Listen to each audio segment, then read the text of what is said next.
Hi my dear students, ఈ యొక్క ఛానల్లోకి మీ అందరికీ స్వాగతం.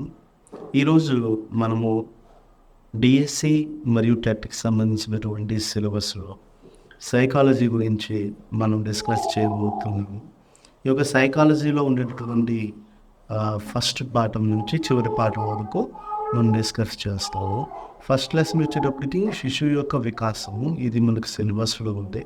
ఈ యొక్క శిశువు యొక్క వికాసంలో ముఖ్యంగా పెరుగుదల, వికాసము, పరిపక్వత అనేటటువంటి 3 విషయాల గురించి మనం చర్చించబోతున్నాము. ఇది చిన్న వీడియోగా ఉంటుంది. తర్వాత నెక్స్ట్ పార్ట్ ఈ విధంగా ఈ పార్ట్స్ అన్నీ నేను వీడియోలో అప్లోడ్ చేస్తాను. దయచేసి ఈ యొక్క వీడియోస్ చూసి ఈ ఛానల్ని సబ్స్క్రైబ్ చేయండి. ఈ వీడియోస్ మీకు నచ్చుతున్నట్లయితే ఇంకా వీడియోస్ కోసం మీరు ప్రపోజల్ చేయొచ్చు. నేను దాన్ని బట్టి నేను మీ కొరకు వీడియోస్ చేస్తాను. ఓకే, నెక్స్ట్ పెరుగుదల, వికాసము, పరిపక్వత అనే విషయాల గురించి మనం క్లియర్ కట్గా తెలుసుకుందాం. ఇక్కడ పెరుగుదల అంటే ఏంటి? ఇక్కడ మీకు స్క్రీన్లో కనబడుతున్నట్లు పెరుగుదల అంటే ఏంటి అంటే మానవ శరీరంలో జరిగేటటువంటి పరిమాణాత్మకమైనటువంటి మార్పులను ఏమంటాము అంటే పెరుగుదల అంటారు. ఈ పెరుగుదల అనేది పరిమాణాత్మకమైనటువంటి మార్పు. పరిమాణం అంటే మనందరికీ తెలుసు సైజు అని. శరీరం యొక్క సైజు పెరగడం అంటే చిన్నప్పటి నుంచి పెద్దవాడయ్యేంత వరకు శరీర అవయవాలలో మార్పు చోటు చేసుకుంటూనే ఉంటుంది. ఇలా మార్పు చోటు చేసుకుంటూనే వ్యక్తి యొక్క ఆకార ఇత్యాది అవయవస్థలో మార్పు అనేది సంభవిస్తుంది. దీన్నే పెరుగుదల అంటాము. ఈ యొక్క పెరుగుదల అనేది క్వాంటిటేటివ్ చేంజ్ అనేది ఉంటుంది. క్వాంటిటేటివ్ చేంజెస్ అనేవి శరీరంలో జరుగుతాయి. క్వాంటిటీ అన్నా పరిమాణం అన్నా ఒకటే, మీకు అందరికీ తెలుసు. అలాగే ఈ యొక్క పెరుగుదల అనేది ఎగ్జాంపుల్గా తీసుకుంటే ఒక వ్యక్తి పొడవయ్యాడని, లావయ్యాడని, ముసలివాడయ్యాడని ఈ విధంగా చెప్తూ ఉంటారు. ఈ యొక్క శారీరక లేదా భౌతికమైనటువంటి మార్పులను ఏమంటాము అంటే పెరుగుదల అంటాము. ఈ యొక్క పెరుగుదల అనేది మనం చూసుకుంటే 2 రకాలుగా ఉంటుంది. ఎన్ని రకాలుగా ఉంటుంది? 2 రకాలుగా ఉంటుంది. మొదటిది వచ్చేటప్పటికి బాహ్య పెరుగుదల, అంటే బహిర్గతమైనటువంటి పెరుగుదల, బహిర్గత అవయవాలలో వచ్చేటటువంటి చేంజెస్. ఎగ్జాంపుల్, ఒక వ్యక్తి యొక్క కాళ్ళు, చేతులు పొడవవుతాయి. అలాగే ఒక వ్యక్తి యొక్క శరీరంలోని ఇత్యాది అవయవాలు కూడా, అనేక అవయవాలు పెరుగుదల అనేది చూపించడం అనేది జరుగుతుంది. అలాగే ఒక వ్యక్తి యొక్క అంతర్గత అవయవాలలో కూడా పెరుగుదల కనబడితే దాన్ని అంతర్గత పెరుగుదల అంటారు. అంటే గుండె, కాలేయం, శరీరంలోని ఇతర అవయవాలన్నిటిలోనూ కూడా పెరుగుదల అనేది ఖచ్చితంగా మనం చూస్తాము.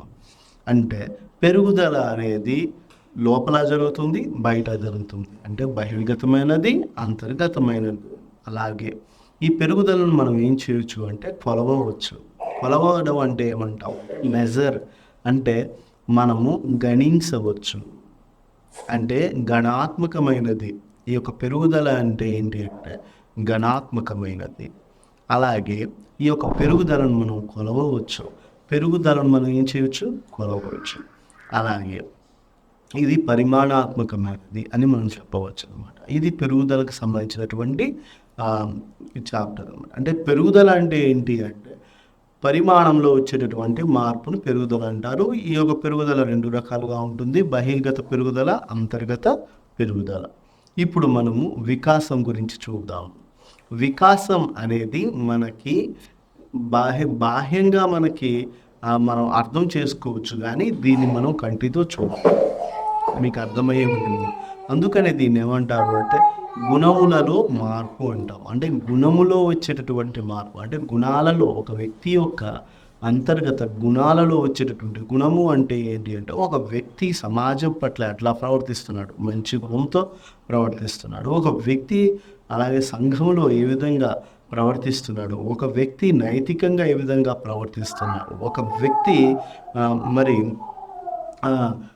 ఉద్వేగపరంగా ఏ విధంగా, మానసికంగా ఏ విధంగా తను ప్రవర్తిస్తున్నాడు అనేటటువంటి విషయాల గురించి మనము ఆ మార్పులు ఏమంటామంటే వికాసం అంటాం. వికాసం అనేది మానసికంగా అదేవిధంగా శారీరకంగా కూడా చోటు చేసుకుంటుంది.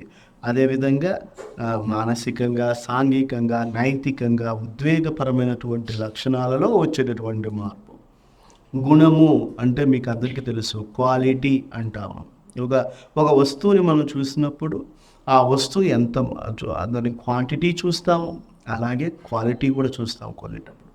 అలాగే ఒక వ్యక్తిని చూసినప్పుడు మనం క్వాంటిటీ శారీరకంగా పెరిగిపోయాడు, కానీ లోపల లోపల మరి గుణాలలో ఏ విధంగా మార్పు అనేది సంభవిస్తుందో మనం చూడాల్సినటువంటి అవసరం.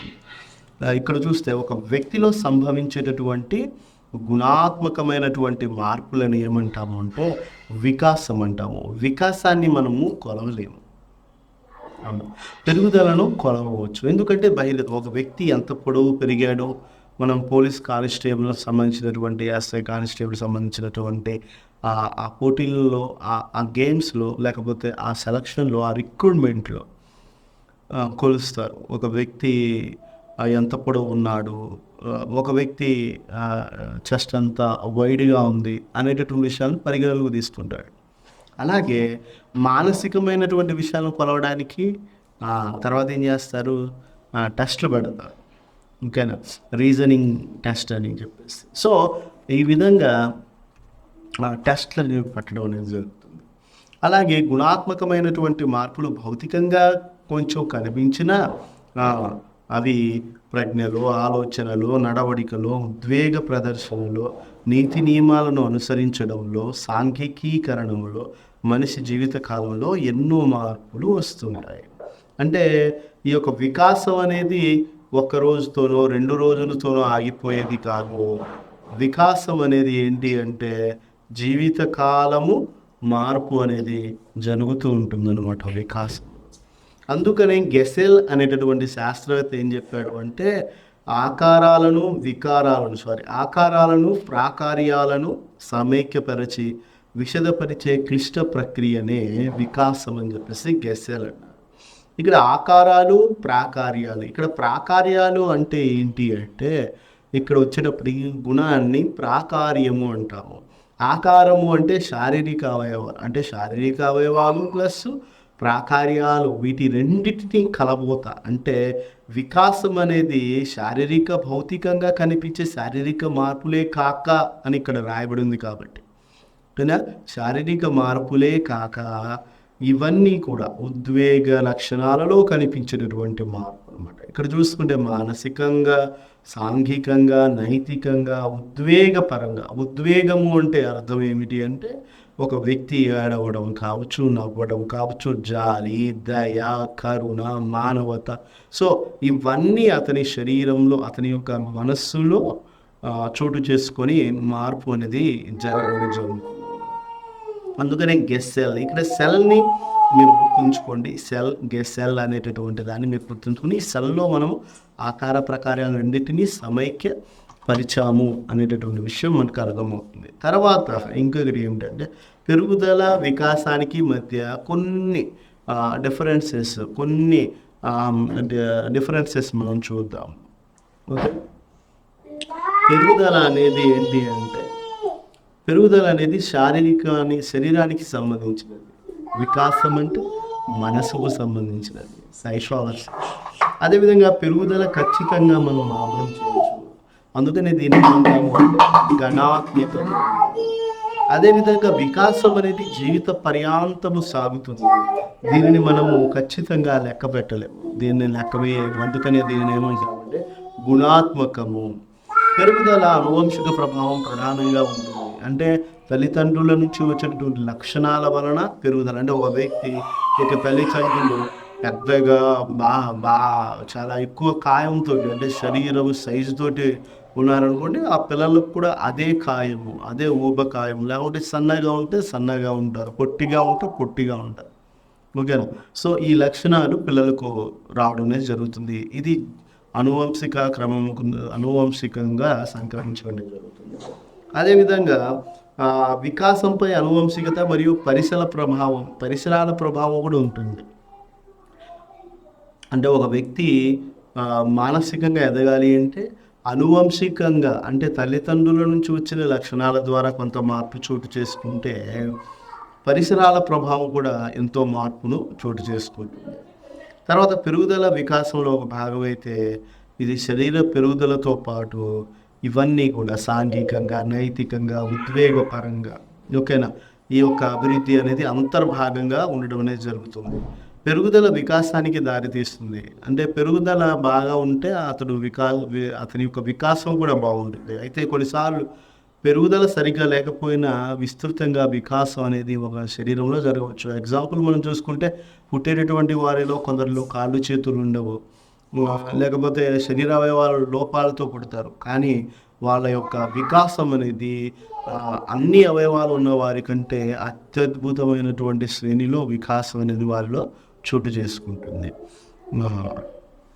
ఇక్కడ మూడులు మరుగుజ్జులు దీనికి ఎగ్జాంపుల్ వస్తుంది. తర్వాత పరిపక్వత లేదా పరిణతి, మెచ్యూరిటీ అంటే ఇక్కడ చూస్తే పెరుగుదల అనేది సహజంగానే జరుగుతుంది. వికాసం అనేది అనువంశికమైనటువంటి లక్షణాలు, తర్వాత పరిసరాల ప్రభావాలను చోటు చేసుకుంటుంది. పరిపక్వత అనేది జన్మతః ప్రతి వ్యక్తిలోనూ సహజ శక్తులు ఉంటాయి. సహజ శక్తులు ఏమంటామంటే ఇన్స్టింక్ట్స్ అని చెప్పేసి అంటాము. అది పుట్టుకతోనే ఉంటాయి. అయితే ఇవి కాలానుక్రమంగా వికసిస్తూ ఉంటాయి. ఎగ్జాంపుల్ మనం చూసుకుంటే, ఇది ఎవరి ప్రమేయం లేకుండా ఒక క్రమబద్ధమైనటువంటి పద్ధతి అభివృద్ధి చెందే వికాస ప్రక్రియ పరిపక్వత అని చెప్పేసి గెస్సెల్ అన్నారన్నమాట. అభ్యసనం యొక్క ప్రమేయం లేకుండా ఒక క్రమమైన పద్ధతిలో అభివృద్ధి చెందే వికాస ప్రక్రియే పరిపక్వత. అనగా పరిపక్వత అనేది ఎలాంటి శిక్షణ అవసరం లేకుండానే అంతర్గతంగానే జరిగేటటువంటి గుణాత్మకమైనటువంటి ప్రక్రియ. చూడండి, వికాసానికి మాత్రం శిక్షణ అవసరము, అనుభవం కూడా తప్పనిసరి. కానీ పరిపక్వతకు ఎలాంటి శిక్షణ అవసరమూ లేదు.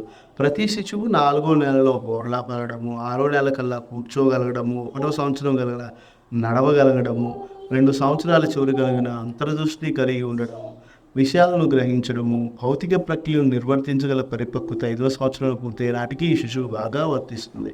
శారీరక పరిణతి మరి లేకపోతే శారీరక నైపుణ్యం నేర్పించలేము, మానసిక పరిణతి లేకపోతే అమూర్తమైన విషయాలు బోధించలేము. ఇది వికాసానికి సంబంధించినటువంటి విషయం.